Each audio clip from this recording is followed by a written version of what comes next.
Well, good morning again, guys. So we're going to look at the first dialogue in the last days of Socrates, the Euthyphro. I said in the first installment, in the first video on this work, that the Euthyphro is the least important of the four dialogues in this collection. Now, in a certain sense, I'm incorrect about that. Um, in a sense, the Euthyphro is one of the more important because of its introduction of what's known as the divine command theory. The whole discussion over whether, basically, is something good because the gods or God likes it, or do the gods like it because it's good? So you can see right off why this has been such an important and attractive discussion point, because it gets right to the heart of, well, the whole theological enterprise. What is God's relationship with goodness? Is there something outside of God to which God urges us? In that sense, is there goodness outside of God, or is goodness just what God happens to be, or what God happens to like? Now, theologians and philosophers have differently resolved this question. That's to say, they haven't all come up with the same answer. And we would look at, Aquinas's really sophisticated answer to this question, which basically would reduce to the fact that God is perfect, God is good, therefore there's no differentiation between goodness and God. So God, in willing, wills himself, and this is what we get. This is how the whole mystery of the Blessed Trinity evolves. It's God willing himself and looking at himself and, willing himself and loving himself. And these are the persons of the Blessed Trinity. So God and goodness are really the same thing. God, goodness, existence, and all that. Now, this was obviously an answer that, Aquinas didn't pull out of thin air. The groundwork was laid for him by Plato, was laid for him by the philosophical tools of Aristotle, was laid for him by the whole Platonic tradition, certainly encapsulated by St. Augustine. St. Augustine was the theological authority for Aquinas above all others. And he was really one of the first to pull all these strands together. Now, from Plato, they go out to people like Plotinus, who's a wonderful pagan Platonic philosopher who deeply influenced people like Augustine. But obviously Augustine had to reconfigure a lot of Plotinus's basic insights and turn them into something acceptable to Christianity. Now, obviously we don't have the time, and I don't have the the intellect to do that, to point such a history for you. But let's go back for a second and say, well, okay, so in people like Aquinas, they reduce God and goodness and being all into the same thing, and they don't draw distinctions between them. They are what God is, and God is what those things are. God is existence, and God is goodness. There's no differentiation between them. Are there any other traditions that take a different look at that? Well, okay, if we go right back to Plato, Plato was working out this kind of thinking himself, but he hadn't quite arrived there. He wasn't a monotheist in any strict sense of the word, and for him, it seemed perhaps he was moving in the direction of monotheism, in the sense of Augustine or Aquinas or whatever, and that goodness, being, beauty, and truth were all the same thing. They are God, and there's no way to differentiate them. But he hadn't arrived there. So Plato had differentiated several instances of divinity or what have you, and he often talked about God in the singular, and basically what he had in mind was Zeus in a certain sense. But then there was the God that was the world, the demiurge, that created the world, and the world was itself divine in some sense, and the worker God who created it was divine, but not the highest of all existences. And indeed, for Plato, it kind of seemed like he was almost pushing in the different direction to the answer of what they call the Euthyphro dilemma. And he would say that he would almost point to the fact that, well, goodness itself has to be greater than God or the gods. Okay, as I said, he hadn't worked out all the solutions, and he seemed to be moving in a direction, but from my limited knowledge, I don't think he arrived there. So Plato seemed to have the forms, and things like goodness and beauty are forms, as the ultimate realities, and that the gods or God was not the forms, but they in a way existed beyond him in some certain capacity. So it's almost to say that, well, the great god Zeus, or the great god whatever his name was, if it was Zeus, or if it was ocean, or if it was chaos, or Uranus, the heavens, or whatever, they beheld the forms. The excellence itself, the excellence itself was idea. They had ideas, and they beheld these substantial, these existing things called ideas that were perfect. These ideas or these forms were perfect realities, and they beheld them, and they drew their excellence and their high excellence, their perfection from them, and everything they do was a reflection of their contemplation of the forms. So they created the world beautifully because they beheld the forms, and that was the source of their beauty and the source of the beauty of their works. So, but anyway, we'll look at this a bit more closely when we look at Plato's discussion of the dilemma itself, and his discussion in the theology that begins to emerge from this argument. So as I was beginning to say there, that the Euthyphro is one of the earliest Platonic dialogues we have, and as such, it takes on the style and characteristics of his early works. It's short. It doesn't have a whole lot of literary ornamentation. It doesn't have the warmth of, say, the Republic or several of Plato's other dialogues, and it really has the character of a scholarly exercise. So if you were to, I don't know, go into an introduction to philosophy class, or you went into a graduate class in metaphysics or something, and you listen to the discussion, you would have a kind of very broken kind of style. There wouldn't be a whole lot of literary substance, a whole lot of adjectives and other stylistic devices used. And so that's kind of what you get with Plato's earlier dialogues. They're very brass tacks kind of things. They're very skeletal in that sense. And another thing is they're very inconclusive. One of the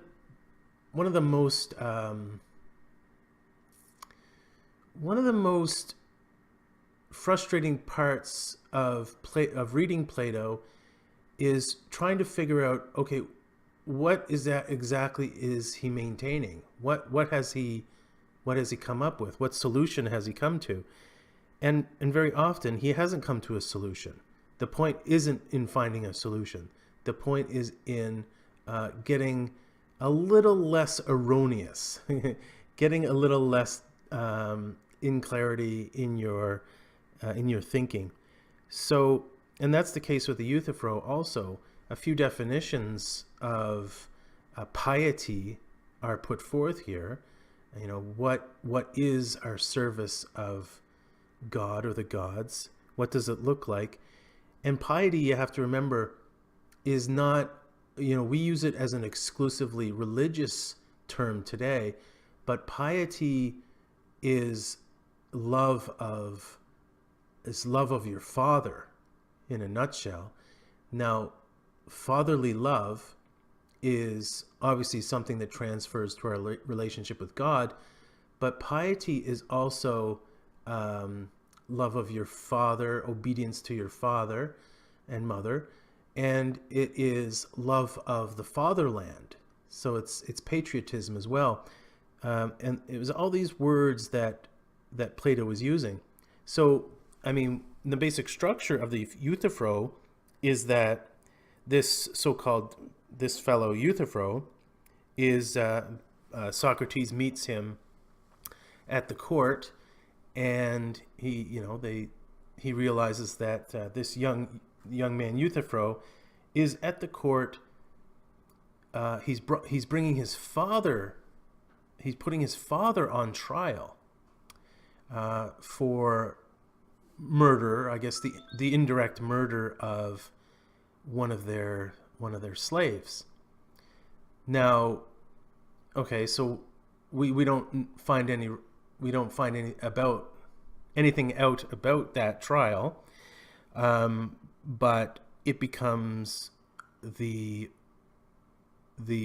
jumping off point for this discussion of piety, which leads to what do the gods want, what are the gods like, and the relationship between the gods and goodness and so on.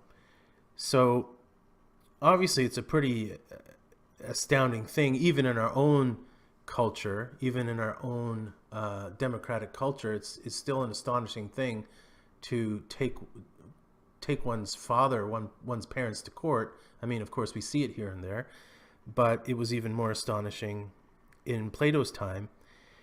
And obviously it relates back to Socrates' own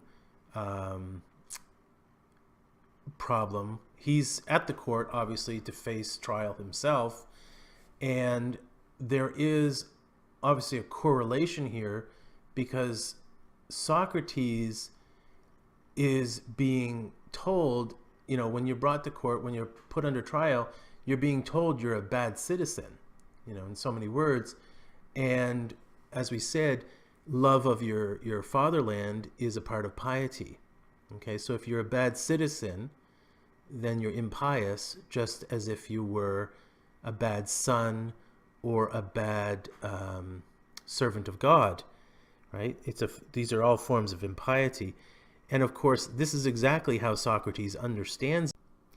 So because of Euthyphro's character, he's young, he's brash, he's self-righteous. Because of his character, Socrates isn't able to get very far with him. And in fact, the conversation ends with Euthyphro hurrying off to his court case. Now, the problem here, of course, is that how are you supposed to go about a court case about justice, you know, his father's injustice, when you haven't even established what justice is?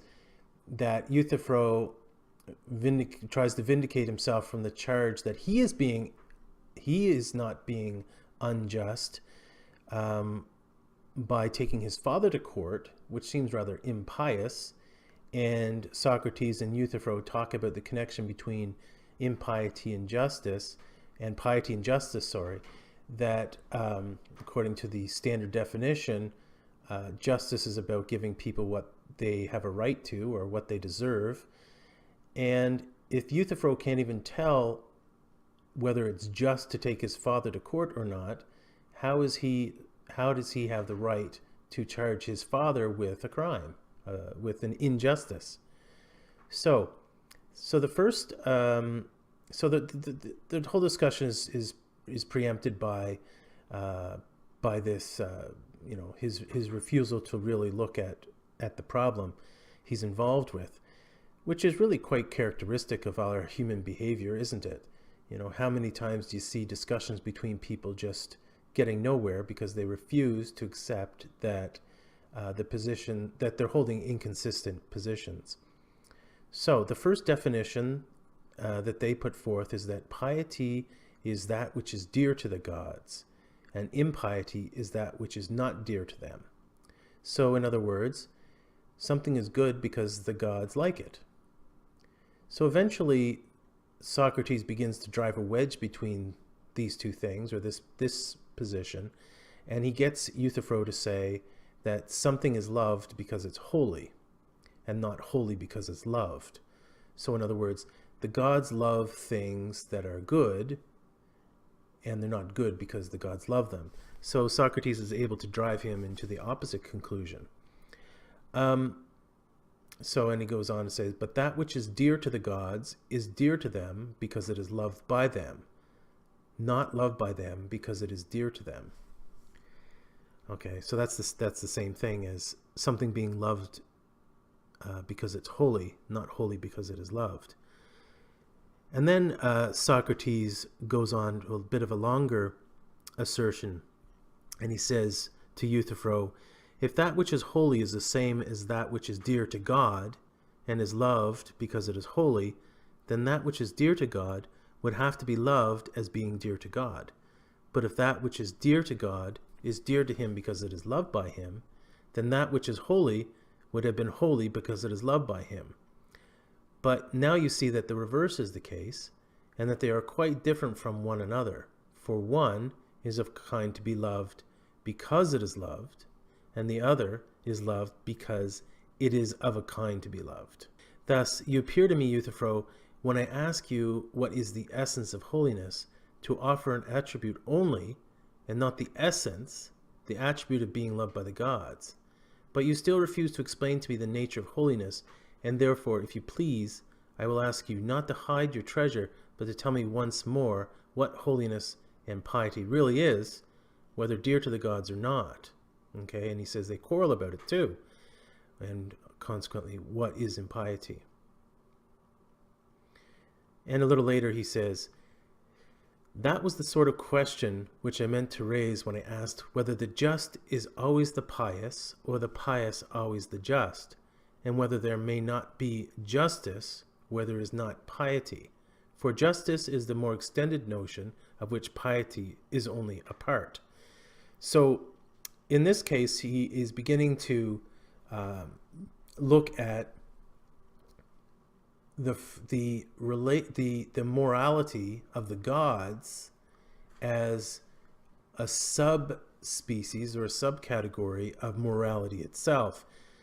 And this is an interesting way, and this is part of the demythologizing project of Plato, and for which Socrates, of course, is the splendid example that he was, called an atheist and called all these things because he showed the problems with the Homeric notions of the gods, so that there were silly and inconsistent things in the mythology of Homer and Hesiod. And Plato really goes full bore into this, I think in Book 2 of the Republic, where he begins to say, there's so much in the poets that is just ridiculous because they say immoral things about the gods. Okay, and so this is part of Plato pushing a division between the commonly accepted theology and what really has to be true of morality, and thus true of the gods as well, because the gods have to be moral beings, don't they?